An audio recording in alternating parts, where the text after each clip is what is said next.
So hi everyone, my name is Mark Rankin. Yeah, as Keith said, I'm coming down from Victoria up in British Columbia, Canada. My colleague Sean Mullen, he wasn't able to attend this year, but he and I helped create this model for you guys, and really excited to show you it. We just recently received the model from NOAA last week, and a lot of the work has been done in the last couple months, so it's all fresh data. So you're the first ones to see it. We haven't even shared it across our organization publicly yet, so hope you guys enjoy. A little bit of an overview about the project. So just on the map there, that's our area of interest. I'll give you a little background about why we started the project, who put it on, and the First Nation we're working with, Semiahoo First Nation. Also, we put on a 1.5-week workshop for about 25 people, so I'll talk a little bit about that, the data that we ingested, and then I'll show you the model near the end and what we're going to use to basically what we're going to create with that model. So a little bit about the project background. It was funded by the Canadian Safety and Security Program. They have a whole coastal flood mitigation charter that we are able to get in on. Their objective is to, as you can see, collect, compile, model, and assess tsunami and storm surge data for 3 coastal regions.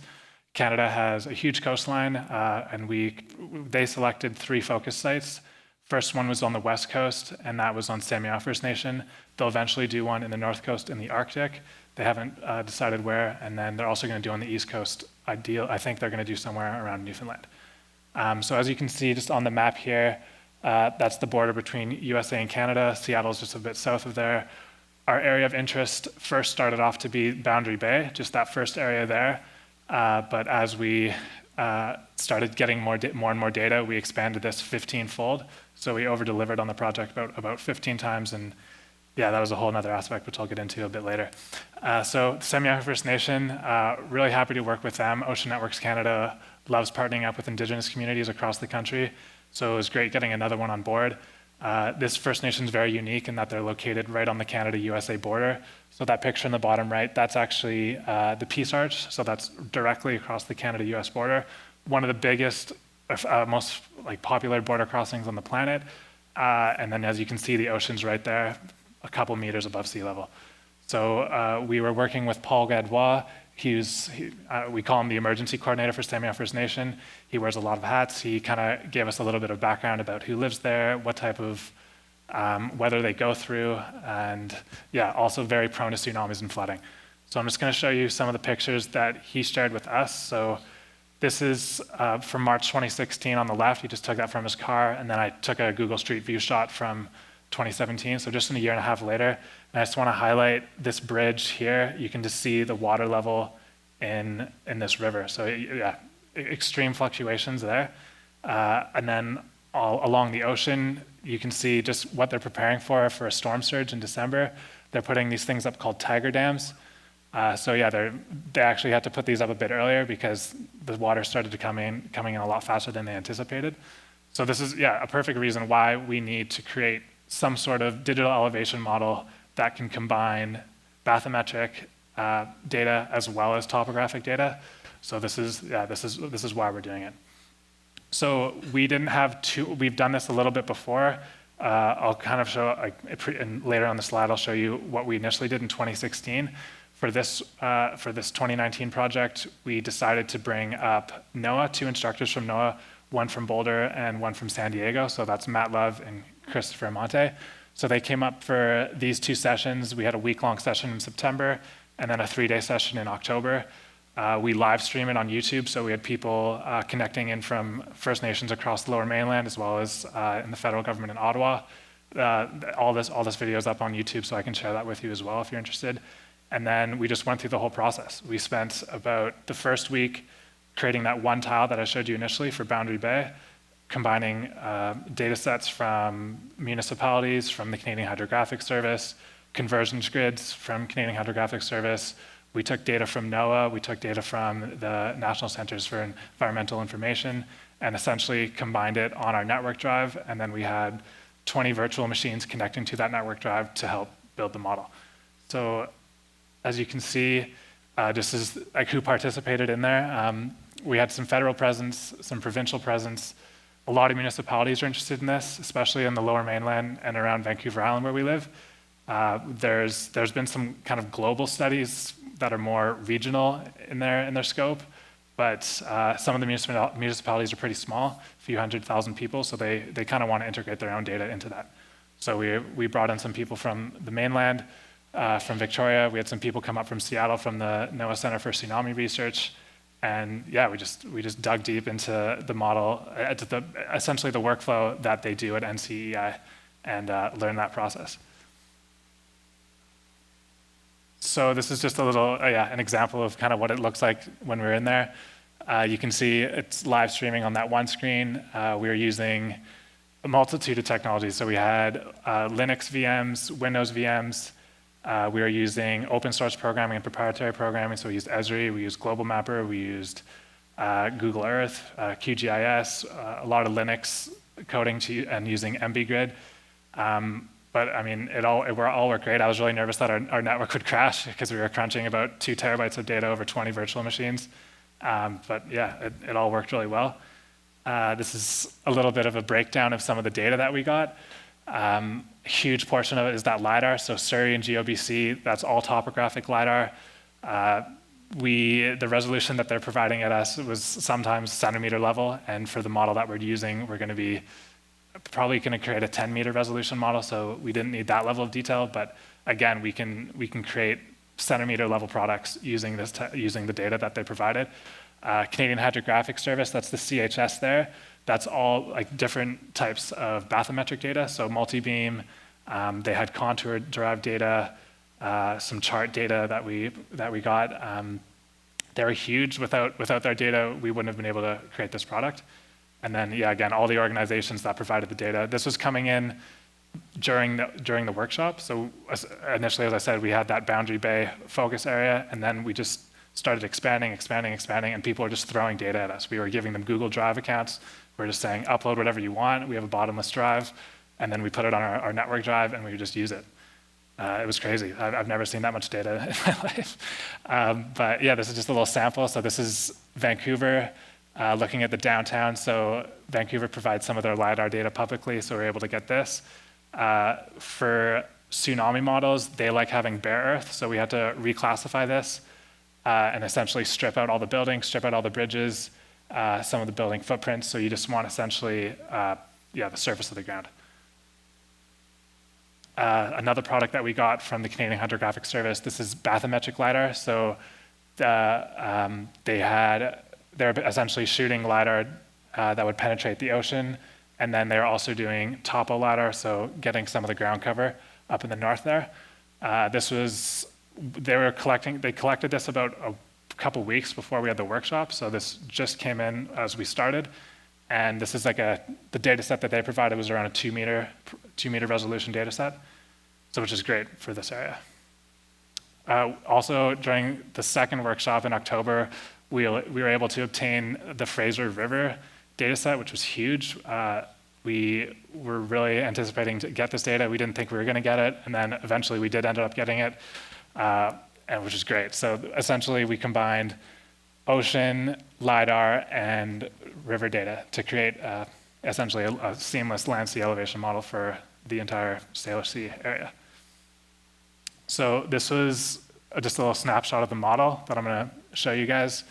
So essentially, you can see that first tile, and then we expanded it 15 times, integrated a bunch of different data sets, used conversion grids to get data from different datums and also depth levels. So CHS gets their data from chart datum, so there's different levels of where they're measuring the data. So we all had to convert that to essentially create a seamless zero value, so like a sea level value, and then everything referenced on that. We use ground control points from the city of Vancouver to ground truth our data. And the biggest errors that we were seeing were about 3 centimeters from the LiDAR, which is fantastic. And then, just diving into the model, you can kind of see the scale that we're working at. I zoomed in on just an area on Fraser River. The detail's unreal. I've never seen a product like this. I was super stoked to look at this from NOAA. Unfortunately, our modeling team will have to downgrade this data because we don't have access to supercomputers that can run the models on this resolution. So this is a 3 meter resolution product, and we're going to downgrade it to 10 meters. so that they can actually run the model. Just another example. This is zooming in on downtown Vancouver. That's so in the picture on the right here, this is Stanley Park, and then this is downtown Vancouver. So you can see all the buildings have been taken out. There's no bridges. Like this is the Lionsgate Bridge. There's a few bridges across here. Those have all been taken out. And yeah, I mean, essentially a seamless product, which was great because we had, during the workshop, 20 people just QA/QCing it, seeing where artifacts were. We would clean the data and then rerun the model. So I'm just going to show you, before I start this clip, we did a project up in Prince Rupert, which is just north coast of British Columbia. Essentially the same thing. So we created a digital elevation model for them, and we wanted to see what a tsunami would look like. So this is just going through 24 hours of time after an earthquake scenario. So you can see the scale on the right, that's our wave height in meters. So as the wave comes in, you can see it hits upwards around 2 meters high, goes back out. A lot of people, I made the wrong assumption that there would just be one wave, but this is, you'll see over 24 hours, it comes in and out, sometimes amplifying, sometimes decreasing. And this is a really good learning ground for us, where to see essentially where the waves are going to propagate, where certain areas are going to be inundated.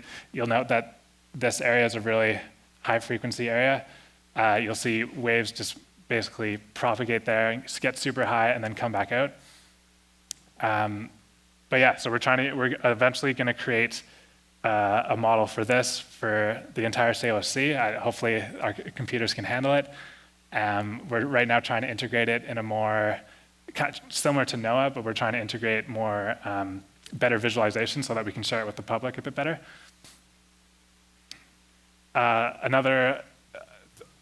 What we do at Ocean Networks Canada, we do a lot. We've recently developed this earthquake early warning system. So we installed essentially seismic sensors on the seafloor and as well on Vancouver Island and on the Lower Mainland.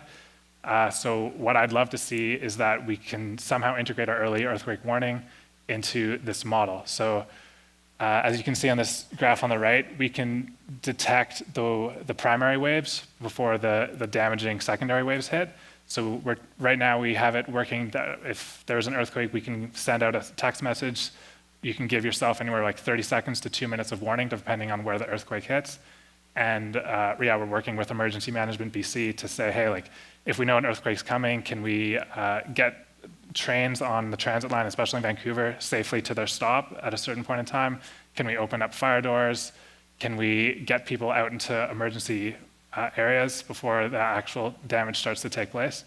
I also wanted to show just Karen Douglas, a colleague at Ocean Networks Canada. She started this workshop back in 2016 initially. Port Alberni had a huge earthquake and tsunami there, and so they asked for a similar product. So this is something that we did, or something that Karen did back in 2016, created a digital elevation model for them. You can kind of see the scale that we've created it at.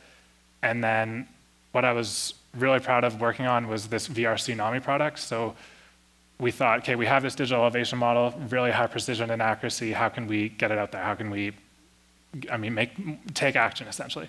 So we collaborated with the UVic lab, and they created this VR Tsunami game. I'm just going to show you this really quickly.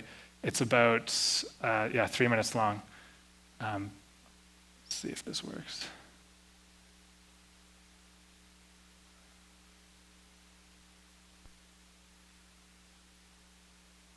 I have to, yeah.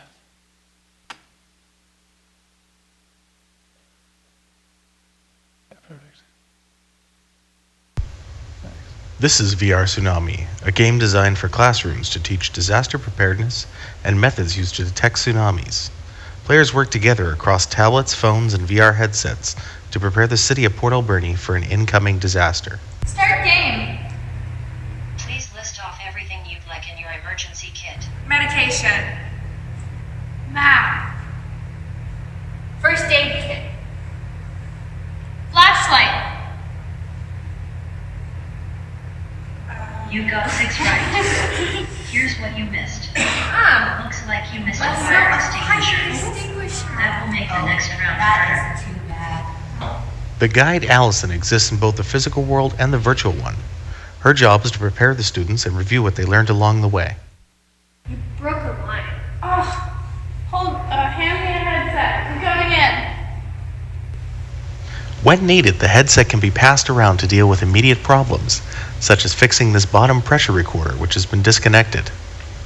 With 6 tablets and 2 headsets, a class of 30 can be easily accommodated. Let's start the game.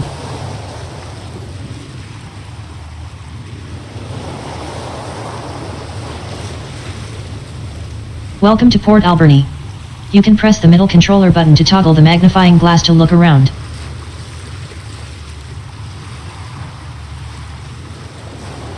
Time will move at a faster rate, so that you can see over an hour of activity in just a couple minutes.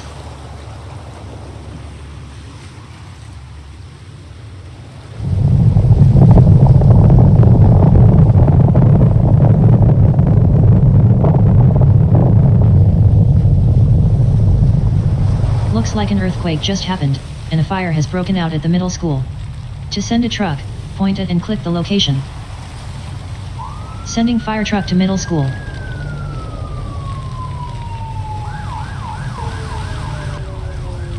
The city hall is on fire.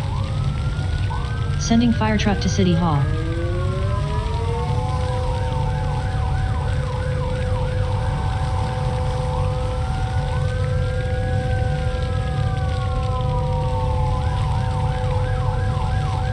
Fire put out at elementary school. Incoming tsunami.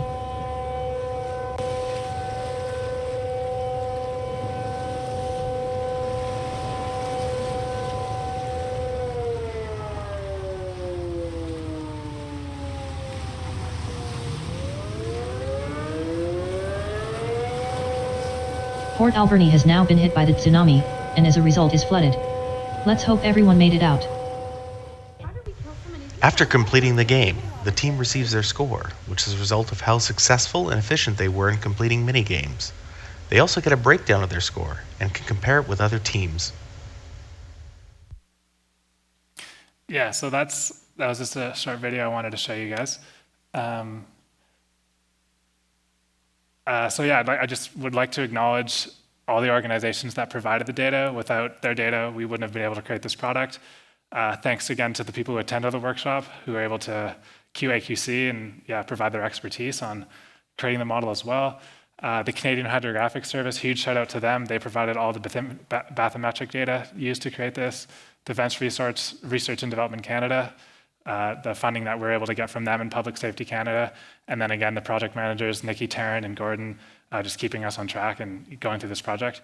Thanks so much for your time.